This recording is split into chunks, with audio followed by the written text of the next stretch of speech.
find a way, all means, to make sure that you take care of your wife, to love your wife, to adore your wife, to respect your wife. Likewise, àwọn obìnrin tá mọ̀ pé àfẹ́ kọ́ mọ̀ ọkọ wa lọ, àbáwọn tí ó jẹ́ boyfriend wa àfẹ́ kọ́ lọ, we have to respect them, we have to adore them, we have to take care of them. Because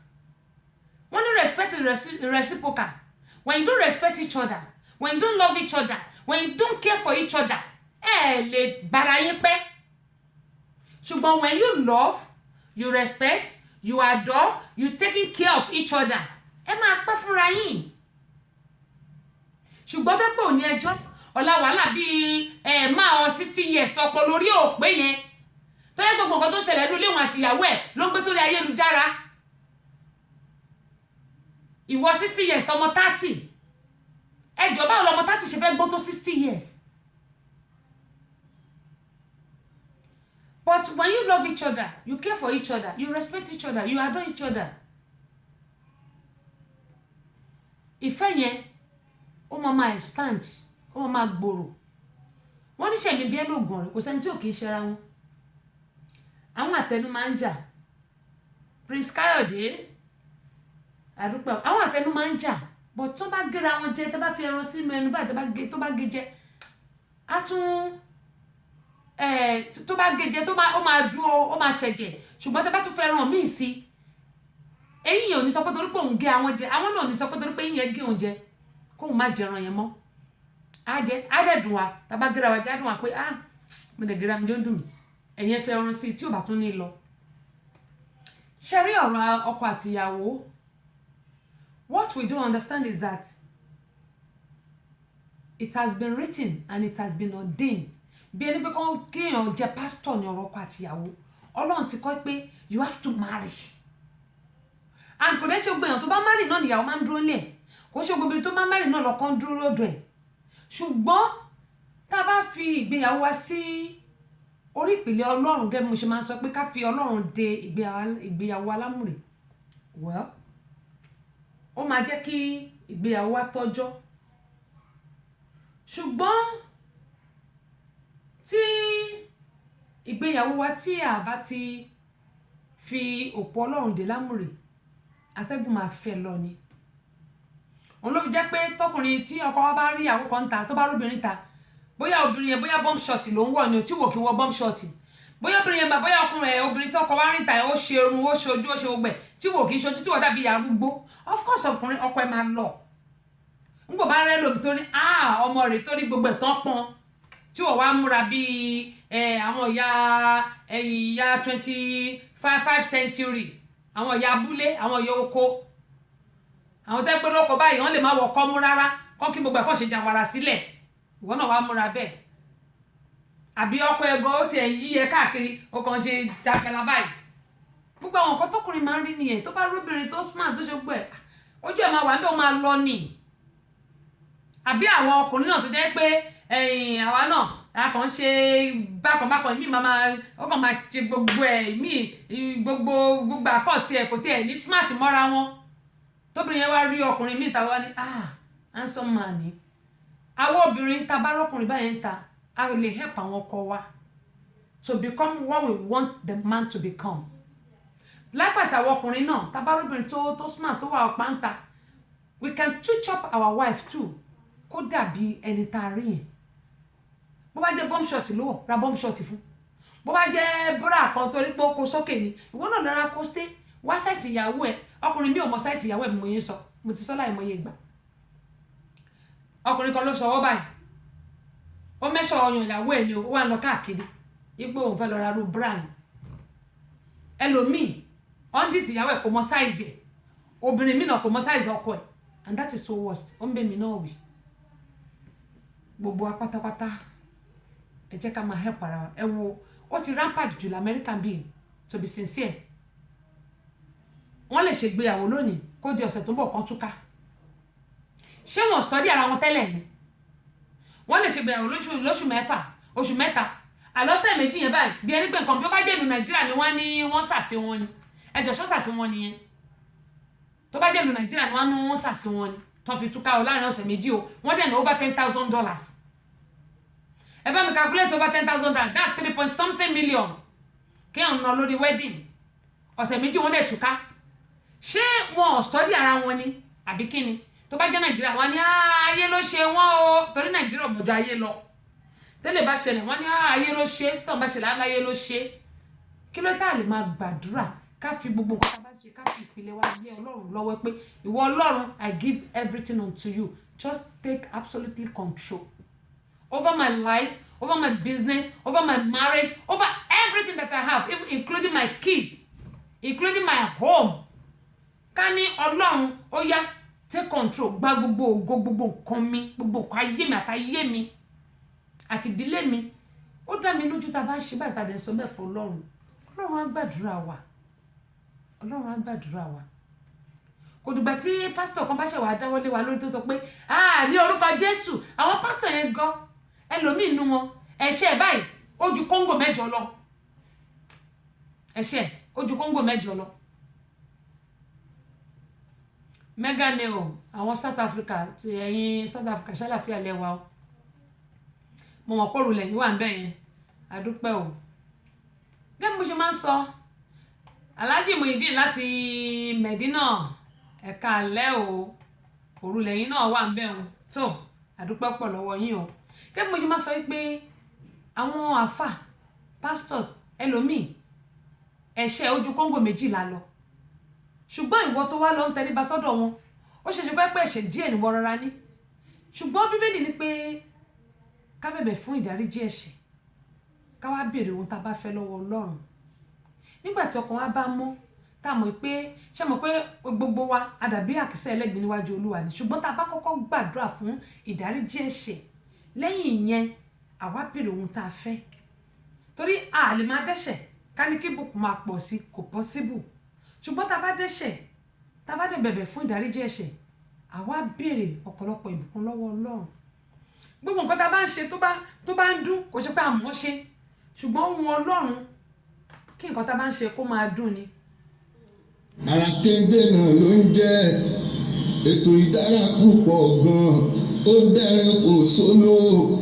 lọ́mọdé pẹ́ lágbà wọn dádì àmọ́ mi yẹ mọ́ gbé tó yó tẹ́sísò abọ́sẹ̀jẹ́ ayọ̀ká ọmọ bàbá ọlọ́pàá wọn látọ̀kùn ètò yìí ẹ máa gbé tó yìí dáadáa lórí rédíò mo ti sọ tẹ́sísò rédíò àti ìfìhìnwó ètò ìdára púpọ̀ gan-an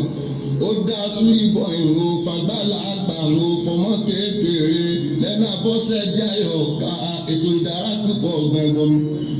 súlìbọ̀ ìmí arábí aṣojú ọ̀gá fújì rè o mọ ẹ̀dọ́ ọ̀sẹ̀ gan ètò ìdára púpọ̀ gan. ó dá adúpẹ́ lọ́wọ́ gan tí wọ́n bá ṣe jíǹgùn yẹn Tajudeen Gbádébọ̀ Alẹ́ Sulaimon adúpẹ́ lọ́wọ́ yín ẹ káàbọ̀ sórí ìkànnì bá mi ṣe àwọn fídíò yìí Tolúwa ní ṣúgà ẹ káàbọ̀ sórí ìkànnì yìí. Ojúde-Ọba Festival 2019 Amẹ́ríkà ó mì tìtìtì.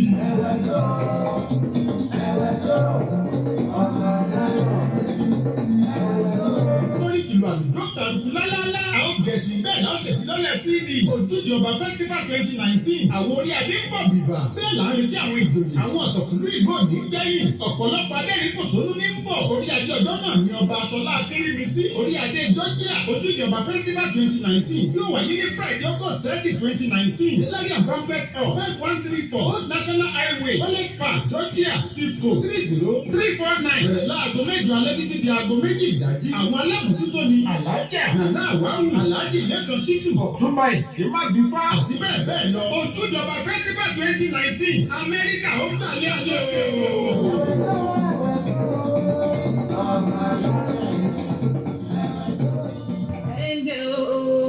rogborobo kéńgé o dákun ara kéńgé o ọwọ́ àyọ̀ká bọ́sẹ̀délẹ̀ ó ti rí ẹnu àyọ̀ká bọ́sẹ̀délẹ̀ ó ti gbọ́ lórí ètò rédíò tẹlifíṣàn lamẹ́ríkà tí ìpínyà bọ́sẹ̀dé àyọ̀ká máa ṣe ara kéńgé o dákun ara kéńgé o rogborobo kéńgé o dákun ara kéńgé o ara kéńgé lamẹ́ríkà o tẹ́lẹ̀ Yorùbá gbogbo yẹn mọ́ gbọ́ lèmi àṣàbí ọjà ẹ mọ gbọ́ ní kálukú ọmọ gbọ́ lọ́kùnrin àti lóbìnrin àwọn ètò tó gbojúgbajà tó mọ́gbọ́n wá iná ilẹ̀ Abọ́sẹ̀dé Àyọ̀ká máa gbọ́ jáde ní tiẹ̀ nígbà gbogbo pé Abọ́sẹ̀dé Àyọ̀ká orí rẹ̀ ò ní burú rọ́gbọ́rọ́gbọ́ kéńgé o dákun ara mẹ́ta o tẹ́lifíṣàn rédíò tẹlifíṣàn Amẹ́ríkà. Mira el ya me van a decir mira el ya me van a decir me sale el lugar de no el ve que me va a cuenta que la cuco ya ve que me lo rile con lu gidani ve ebe ko mi le go bola de fa gbo bo mi ara ma dan lo náà ni olùkọ́ tó pọ̀ bàbá pé tí Olúmúyìwá yín ni mò ń sọ pé gbogbo àwọn èèyàn tí wọ́n bá fẹ́ gbádùn tó sì jẹ́ wípé òye yé wọn tí ó dá nǹkan tó jẹ́ òríjínà mọ̀ yàtọ̀ sí gbà àtúnyọ̀ iléeṣẹ́ Tẹ́sí Show oníkẹ́ máa gbé sí ní yálà ọ́díò ní yálà fídíò ní ibẹ̀ kẹ́ tí máa gbádùn.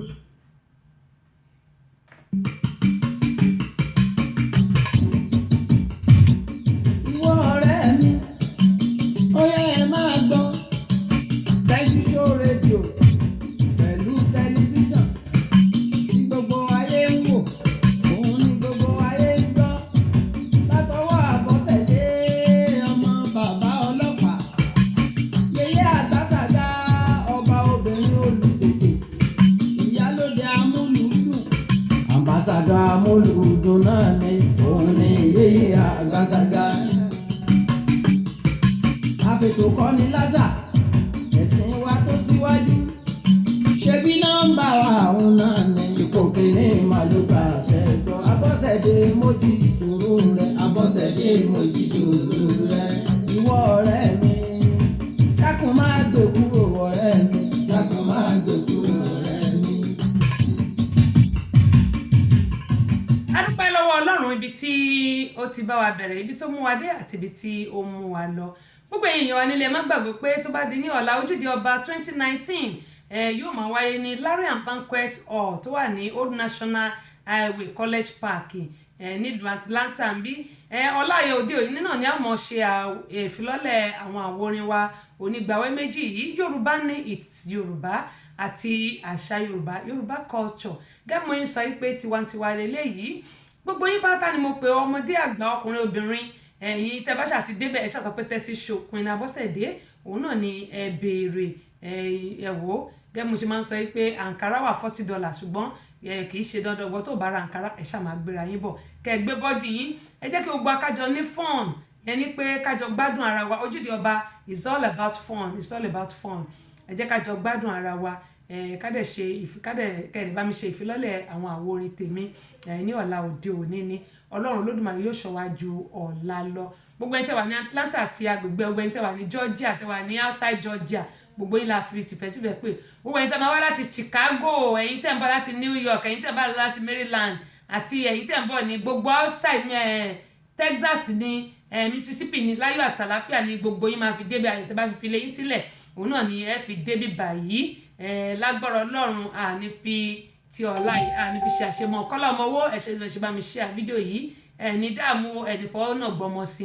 gẹ́gbọ́n yín sọ pé lágbára Ọlọ́run ojúde ọdún yìí yóò tún dùn ju ti àtẹ̀yìnwá lọ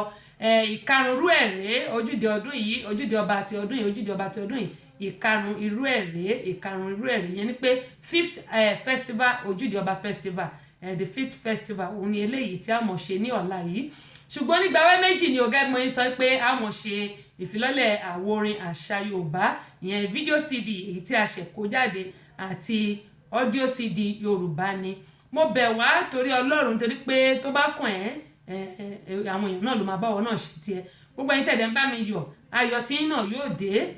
lágbára Ọlọ́run wọn à ní fi retí wọn à ní fi ṣàpínlẹ̀ o gẹ́gbọ́n yín máa ń sọ pé ẹ jẹ́ ká tira wa lẹ́yìn ká jẹ́ ká ran ara wa lọ́wọ́ ohun tá a bá ṣe lónìí ọ̀rọ̀ ìtàn ni tó bá dọ̀la gẹ́gẹ́ bí mo ṣe máa ń sọ pé gbogbo apáta àtèmi gan tí mò ń sọ̀rọ̀ ohun tí n bá ṣe lónìí ọ̀rọ̀ ìtàn ni tó bá dọ̀la ojú òní tì wá àmọ́ retí yín lọ́la aago 7 alẹ́ sí aago 2 kò sí African time o kò sí African time by 2 we done everybody have to go to their house ẹ má wọrí pé àbóyá tó dípò jẹ́ college park àwọn ọlọ́pàá wà ń bẹ̀ bíbà security tó tight ó wà ń bẹ̀ a ní àwọn ọlọ́pàá tó jẹ́ pọ́n máa wà lẹ́nu gate kò sí ẹni tó máa ṣe máyàmáyà ẹni tó bá ṣe yàmáyàmá Kèrèmọ̀jẹ ló ń lọ ẹ má káyà yín já o torí àwọn kan ti sọ fún mi pé college park is too is ghetto mo ní kò ń ṣe ghetto bó bá dẹ̀ jẹ́ ghetto ìyẹn ò kan àwa ṣùgbọ́n àwa náà ní àwọn ọlọ́pàá tó máa wà ń bẹ̀ lọ́la tó jẹ́ pé wọ́n máa wà ní ẹnu ọ̀nà ẹni tó bá ṣe yàmàyàmà ń kọ́ àṣẹ òkú náà ni ẹ jẹ́ kí gbogbo apátápátá kí a jọ pàdé ní Larry and Banquet Hall tó wà ní Old National Highway ní College Park ní ọ̀la ọlọ́run yóò ṣọ́wa ju ọ̀la lọ ìyá ológo Esther David láti Minnesota ẹ̀ka sọ́mà ṣé àlàáfíà lẹ́wà. Hello ekele ń ṣe Yorùbá ò lè parun ìrọ̀lẹ́ ń pa Yorùbá ò lè parun àtẹ́lẹwọ́ mo bá hello ọ̀dà ẹ̀yin tẹ́ ń pè wá àti ó kù díẹ̀ ká parí ètò ẹ̀yin ti London lọ́wọ́ yín dà anyway àwọn ará London pọ̀ lórí ètò mi lálẹ́ yìí sugar tea sugar bread sugar honey ẹ̀ka lẹ́ o Solomon ọ̀ṣọ́ ẹ̀gbọ́n mi ṣàlàfíà lẹ́wà ẹ̀ bá ń kí Abọ́sẹ̀dé di méjì ó di mẹ́ta èwo lẹ̀ rúmbà ẹnu lèmi níbi ìtajà kàrà ìyólógo ara yóò lè sọ yóò lè sọmọ yóò lè sálàfíà kò bá lè ọ̀rọ̀ ẹ̀ka sàn o bébí ńkọ́ Akíntọ́lá Fọláṣadé Ayọ̀bámi mo kí ẹ̀yin náà o yóò dà kò ní bàjẹ́ ṣúgà ti di méjì lórí ètò mi ṣúgà bread ni ẹ̀gbọ́n mi láti London ṣúgà honey ṣúgà tea ṣúgà gbogbo ẹ̀ ó dà gẹ́gẹ́ mọ́ yín sọ̀rọ̀ pé ẹ jẹ́ kí a jọ pàdé ní Larry and Banquet Hall ní ọ̀la òde òní ní déédéé aago 8 alẹ́ sí aago 8 to 2 kò sí African time o there is no African time tá bá ti bẹ̀rẹ̀ báyìí àmìmà tá bá ti bẹ̀rẹ̀ báyìí lọ́la ní aago 8 alẹ́ aago 2 òru àti parí everybody àti máa kó gbá sílẹ̀ máa gbọ̀nà ilé ẹ̀ lọ ọlọ́run olódùmarè gbọ́ yín tí ẹ̀ ń bọ̀ káàkiri outside the state mo gbà ládùúrà pé ọlọ́run olódùmarè ọlọ́jọ́ òní yóò bá mi mú ọjọ́rò hello ó dà ọlọ́run yóò bá mú ọjọ́rò ṣáájú ọjọ́ náà àti lẹ́yìn ọjọ́ náà àní rí wàhálà ọ̀la ojú ayọ̀ ni yóò mọ gbogbo wa lágbára Elédùmarè ojúde ọba tọdún yìí yóò dùn ju tàtẹ̀yìnwá lọ mo ní ẹ̀karùn-ún irú ẹ̀rẹ́ ojú gbogbo wa yóò máa rí ọdún ni láṣẹ Elédùmarè. bàbá ló rán mi wá o kémi wá ló gba tèmi ọlá Michael mo ti dé torí pé lọ́tún mà lọ́jọ́ ń yọ lọ́tún mà lòrùn ràn o bọ́jọ́ báyọ̀ wá kárí ayé alákànlẹ̀ ní tòṣùmàrè ṣẹ́gbọ́ àkùkọ tó kọ́ lé òní o ìkọrí ló kọ́ orúkọ mi ni Ọlálẹ́yẹ Michael tí gbogbo èèyàn mọ̀ sí Ọlá Michael mo ń fi àsìkò yìí sọ fún gbogbo ẹ̀yin tèmi wípé ètò Tẹ́sí Show òun ni kẹ́ máa gbọ́ òun sì ni kẹ́ máa wò ó ti ṣá prápra. bẹ́ẹ̀ ni ó ti ṣá prápra àdúpẹ́ lọ́wọ́ Ọlọ́run tó tẹ́ bá wojú aago yín àsìkò náà bá wa ṣọ̀rẹ́ gbogbo èlé ta sọ lónìí ẹ jẹ́ kí a mú lò àtẹ̀mí gan tí mo sọ ẹ jẹ́ kí a mú lò ká mọ̀ yìí pé Ọlọ́run nìkan ni ọba tó gbẹ́kẹ̀lé gbogbo àwọn pastors tí wọ́n fi ìgbẹ́kẹ̀lé wọn sínú oògùn tí wọ́n fi ń tú àwọn èèyàn jẹ gbogbo apátápátá ẹ jẹ́ ká ṣọ́ra gẹ́gẹ́ bí mo yín sọ bákan náà gbogbo àwa lọ́kọláya we need to love to care to adore and to respect each other èṣù òní wọnú ilé àwa Prince Smart Adeleke ẹ káàbọ̀ sórí kan ẹni tó bọ́ mi ṣọwọ́ ńkọ́ ó bá nǹkan bó tètè lè jẹ́ pé àtúfọlẹ̀ ẹ lè lọ tún fídíò yẹn wò èmi náà kí yín o ẹ lè lọ tún wò tá a bá ṣe tán kẹ́mọ yín sọ pé we need to love each other to care for each other to respect each other and to adore each other ìfẹ́ ìṣẹ̀tàn òun ló dáa jù ìfẹ́ bó o bá bù lẹ́sẹ̀ ìyẹn kì í ṣe ìfẹ́ o gbogbo ẹni tí mo ti hàdì sínú the Center for Family Resources and Women Empowerment NGO wa nìyẹn mo fẹ́ kẹ́ lọ bá mi accept ẹ̀ eléyìí kì í ṣe hacker kì í ṣe àwọn tó ń háàkì Facebook gẹ́gẹ́ mo ń sọ pé tẹ bá rí nǹkan kan tó jẹ́ pé mi ni ẹ text mi kẹ́yẹ́ kí n mọ̀ pé Tessy did you maybe add me to this group or what group èmi ò ní group kankan ju page mi entertainment fans club mi àti NGO the Center for Family Resources and Women Empowerment mẹ́ta tẹ máa rí ní ẹ̀yà lóde tó dẹ̀ ṣe kẹ́ nítorí pé first page mi Tessy Show ó ti fẹ́ kún gbogbo ẹ̀yin èèyàn tẹ fẹ́ hàdí mi ẹ lọ sórí ìyálóde torí ti sẹ́sìṣọ́ yẹn ti fẹ́ kún ẹ lọ sórí ìyálóde èmi ni mo ní ẹ máa rí new album mi ṣé Yorùbá ni ó dà pé òun náà lè máa rí bàbí ibi tí mo ti joyè lè máa rí lórí péjì mi ibi tí wọ́n ti gbé adé queen lé mi lórí ibẹ̀ lè máa rí lórí péjì mi lórí ti ìyálóde yẹn orí ti tẹ́síṣò ni flyer ojúde ọba wà gẹ́gẹ́ mo yẹn sọ Ọlọ́run Olódùmarè kò ní jẹ́ kí ilé àtọ̀nà wa dàrú má jẹ́ kí a máa para wa torí pé ìfẹ́ kì í pààyàn ìfẹ́ kì í gbomi lójú èèyàn ṣùgbọ́n tífẹ́ bá ti ń gbomi lójú èèyàn tífẹ́ bá ti ń pààyàn tó ti ń dẹ́mìyàn légbodò ìyẹn kì í ṣe ìfẹ́ mọ́ Ọlọ́run Olódùmarè kò ní jẹ́ kí ilé àtọ̀nà wa dàrú gbogbo àwọn third party tá máa ń pè sí ọ̀rọ̀ wa we need to stop it because àwọn third party gan ìtàn ṣe nínú ọ̀rọ̀ gbéyàwó òun náà lójú òun ìtàn ṣe nínú ọ̀rọ̀ gbéyàwó lójú òun Ọlọ́run Olódùmarè á ṣàánú fún wa o Ọlọ́run á ṣàánú fún wa gẹ́gẹ́ mo yẹn sọ tó bá di ní ọ̀la lágbára Ọlọ́run a máa pẹ́ ká tó bẹ̀rẹ̀ lọ́la nítorí pé ọ̀la ni ojúde ọba a máa pẹ́ ká tó bẹ̀rẹ̀ tó lọ́la mi ò lè bẹ̀rẹ̀ aago 12 tí í ṣe aago 5 lo Nàìjíríà ó máa pẹ́ ká tó bẹ̀rẹ̀ ṣùgbọ́n ju gbogbo ẹ̀ Ọlọ́run yóò ṣọ́ wa ju ọ̀la lọ ẹ jẹ́ kí n tún sọ fún wa pé abala kejì ètò yìí náà ni àrékọjá sí bẹ́tẹ̀ jẹ́ pé ìṣẹ́jú pérése ló kù kí n kó lórí ètò lónìí ó kù bí ìṣẹ́jú 2 ẹ̀yin èèyàn wa nílé ẹ jẹ́ ká máa tọ́jú ara wa we need to take care of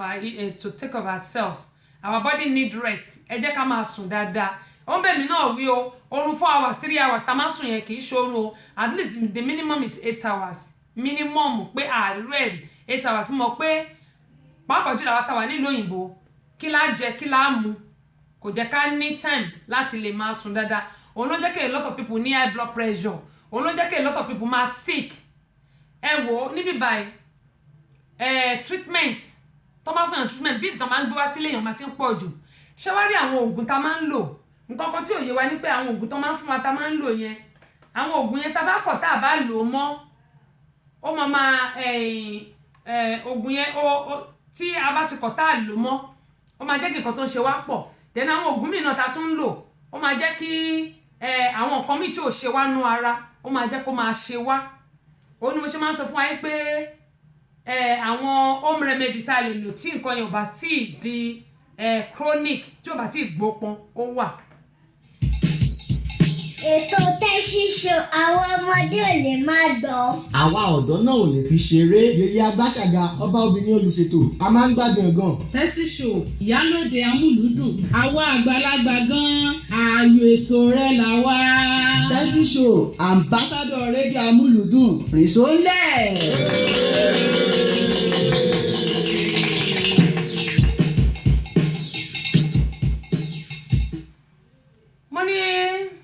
ẹ jẹ́ ká máa ṣe dáadáa nítorí pé a ó gba rìsíìtì ohunkóhun tí gbogbo wa bá ṣe láyé yìí àtẹ̀mí gan tí mò ń sọ̀rọ̀.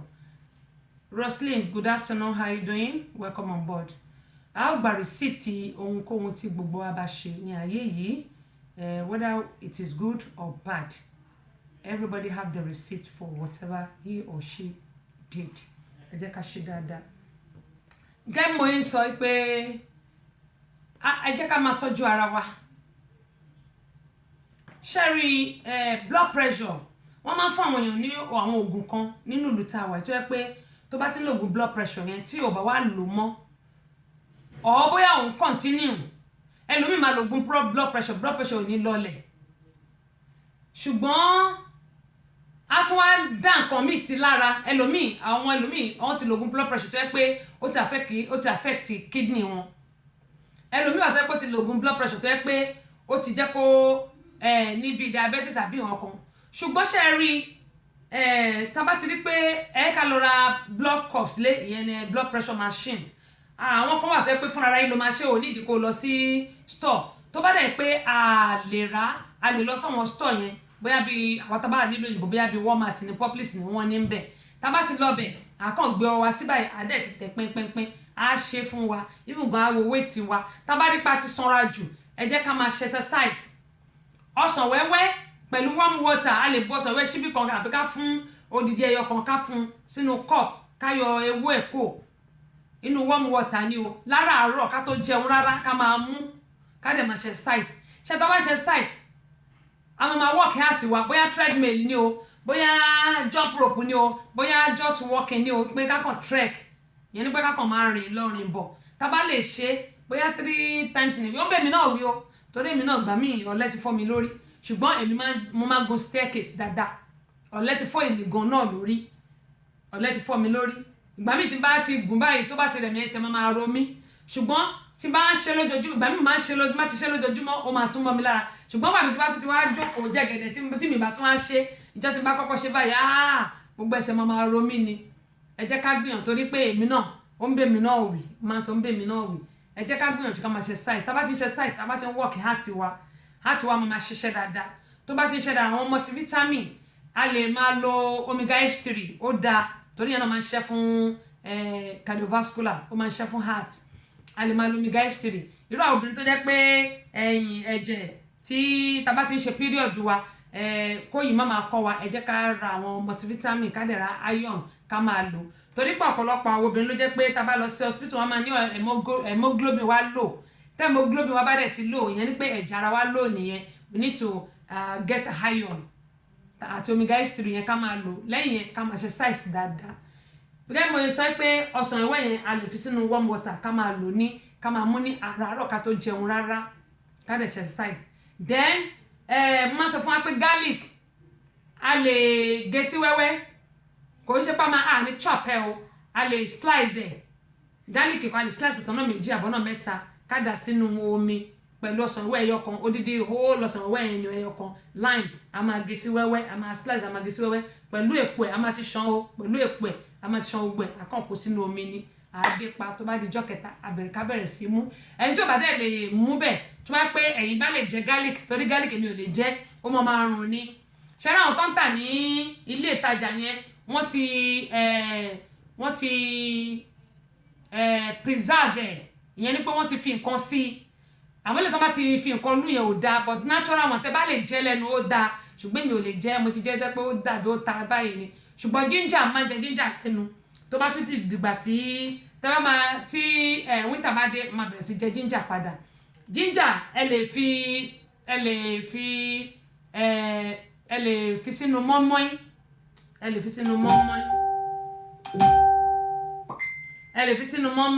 máa sọ̀rọ̀ lórí eléyìí lọ́la ẹ lè fi sínú mọ́mọ́ín ìyẹn ginger ni mò ń sọ o garlic náà ẹ lè fi sebẹ̀ ẹ fi sínú ọbẹ̀ ẹ fi sínú nǹkan tẹ́ bá ń sè ẹ máa lọ ni ẹ fi sínú ọbẹ̀ gbogbo àwọn nǹkan tó ń ṣe ara wa lóore rẹ̀ kàkà máa lọ sí ilé ìwòsàn ká máa lọ lo oògùn a máa jẹ ṣọ́ọ̀kì ṣùgbọ́n I didn't say you should not go to the hospital if it is chronic of course you need to go to the hospital but before it getting to that you can take care of yourself home remedy we have home remedy before it's getting to chronic ìyẹn ní pé tó bá ṣì wà ní kékèké tí ò tí di gbópọn a lè tọ́jú ara wa and that's what I said and it can work for us so ibi tá a máa fi àdàgbà ẹ̀rọ sí fún tòní rèé ẹ má gbàgbé ẹ jẹ́ ká pàdé lọ́la lórí ìkànnì yìí náà ni ṣùgbọ́n ọ̀la yẹn a lè bẹ̀rẹ̀ láago 12 gẹ́gẹ́ mo sọ pé ọ̀la ni ojúde ọba and at the same time ọ̀la ni a máa ṣe ìfilọ́lẹ̀ àwọn orin wa the video CD launch àṣà Yorùbá and Yorùbá ni that will be tomorrow. Ojúde ọba festival 2019 Amẹ́ríkà ó mì tìtìtì.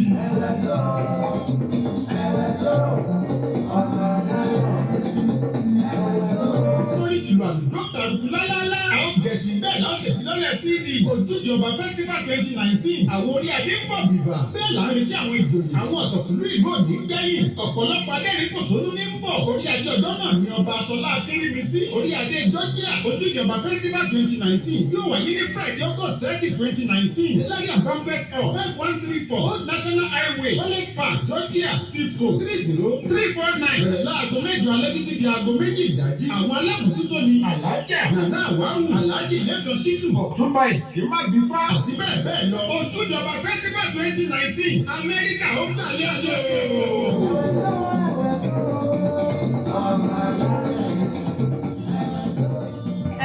Mo ti rí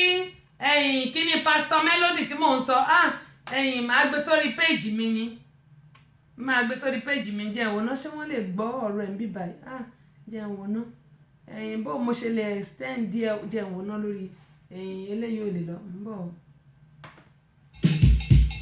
ètò Tẹ́sí Show àwọn ọmọdé ò lè má gbọ́. Àwa ọ̀dọ́ náà ò lè fi ṣeré. Yèyé Agbáṣàga ọba obìnrin olùṣètò a máa ń gbádùn ẹ̀ gan. Tẹ́sí Show ìyálòde amúlùúdùn àwa àgbàlagbà gan ààyò ètò rẹ̀ là wá. Tẹ́sí Show ambassador rédíò amúlùúdùn rìnsólẹ̀.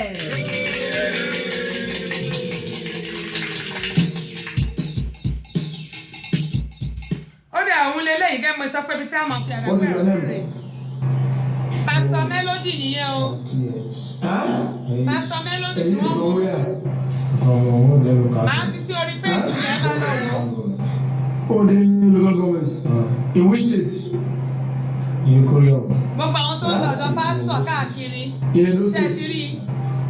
Why are you here? I'm here. I'm here. Louder, I don't hear you. I'm here because of the arrested me, and I want to go and do this for a prophet. Prophet, which prophet? This well, but remove your hand now. Look at the camera, prophet. Ṣé ti rí báyìí? Look at it now. Look at the camera. What's your name? Ṣé ti rí? What is your name?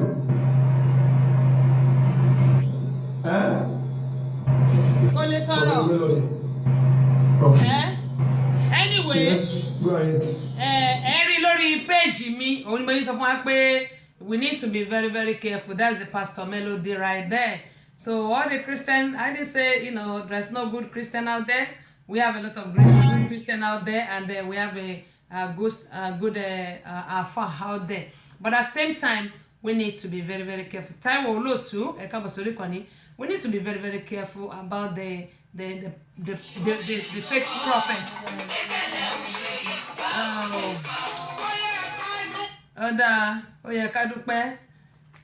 So we need to be very, very careful, everyone, and including me. This is where we are going to end the program for today. See you tomorrow. Please don't forget. Alájà, ẹni tó bomi ṣan bá nǹkan ẹ máa lọ padà lọ wo fídíò yẹn. Àṣẹ ń parí ètò ní ẹ káàbọ̀ sórí ìkànnì. So títí wá di ọ̀la ní agbára Ọlọ́run. Ẹ̀yin tẹ́ wà lálẹ́ nítorí onídójú kú o, nítorí onídójú sáré. Àwa tá wà lọ́sàn-án náà. Ọ̀sán wa yóò san wá, àárọ̀ yóò san wá, ọ̀sán yóò san, alẹ́ wa yóò wá san àjò àárọ̀ àti ọ̀sán lọ. Ẹ̀yin tí wà lẹ́nu iṣẹ́ náà ní díṣẹ́ o, gbogbo àtàdé ń wojú Ọlọ́run fún nǹkan. Ọba aláwọ̀ àbí tó dá ọjọ́ òní, Grateful Heart ẹ káàbọ̀ sórí ìkànnì tó bómi ṣan bá nǹkan. Ọba aláwọ̀ àbí tó dá ọjọ́ òní yóò lànà ayọ̀ fún gbogbo wa, ní tọrọ jẹ, ní tọrọ mu, ní táwọ́ ná. Oṣù bàbá bàtà máa mú ní ìjọ mẹ́rin, ọ̀la ní 30. Oṣù owó, oṣù ọmọ, oṣù ìgbéga, àlàáfíà àkùbálẹ̀ ló máa jẹ́. Ikú yóò rè gbogbo akété o, àrùn yóò rè wa kété. Ẹjọ́ òfò, àdánù, wàhálà yóò rè gbogbo akété. Lágbára Ọlọ́run tá bá ti ń lù báyìí yóò mọ̀ ọdún ni. Ìlú Nàìjíríà ò ní bàjẹ́ o. Ọlọ́run á la ilẹ̀ náà kọjá. Yóò gba agbára lọ́wọ́ àwọn alágbára tí wọ́n fi agbára tí wọ́n yọ àwọn èèyàn lẹ́nu. Gbogbo àwọn orí tí ò ṣẹ̀ tó wà ń bẹ̀, Ọlọ́run á dìde, á jà fún wa nílùú Nàìjíríà. Gbogbo